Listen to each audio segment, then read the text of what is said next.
ಸ್ವಾಗತವನ್ನು ಬಯಸಿ ನನ್ನ ಮೇಲೆ ಏನು ಮತ ಚೋರಿದು ಬಿ ಆರ್ ಪಾಟೀಲರು ಏನು ಆಪಾದನೆ ಮಾಡ್ತಾ ಇದ್ದಾರೆ ಅದು ಸುಳ್ಳಿದೆ. ಇವತ್ತು ಇಲ್ಲಿ ಗುಲ್ಬರ್ಗ ಮನೆ ಒಂದು ರೇಡ್ ಮಾಡಿದ್ರು SITದವರು, ಅಲ್ಲಿ ಏನೂ ಸಿಗಲಿಲ್ಲ.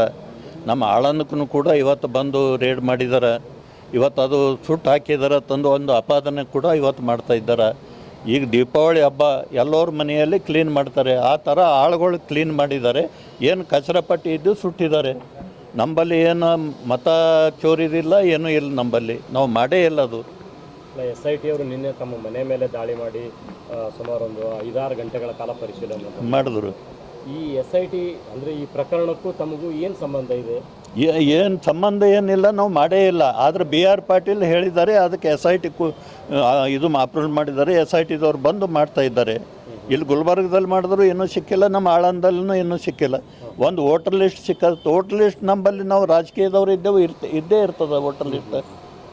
ಇವತ್ತು ಇದೆಲ್ಲ ಒಂದು ಷಡ್ಯಂತ್ರ ತಂದ್ಕಿಸಿ ನಾನು ಹೇಳ್ತೀನಿ. ಈಗ ಮಿನಿಸ್ಟ್ರನ್ನು ಕೂಡ ಈಗ ಮಾಡಬೇಕು ತಂದ್ಕಿಸಿನ ವಿಚಾರ ಮಾಡ್ತಾ ಇದ್ದಾರೆ. ಅದಕ್ಕೆ ಇಲ್ಲಿಯವರು ಸಿದ್ದರಾಮಯ್ಯವರು ಮಾಡ್ತಾ ಇಲ್ಲ, ಇವತ್ತು ಯಾರೂ ಮಾಡ್ತಾ ಇಲ್ಲ. ಅದಕ್ಕೆ ರಾಹುಲ್ ಗಾಂಧಿಗೆ ಒಂದು ಸಮೀಪ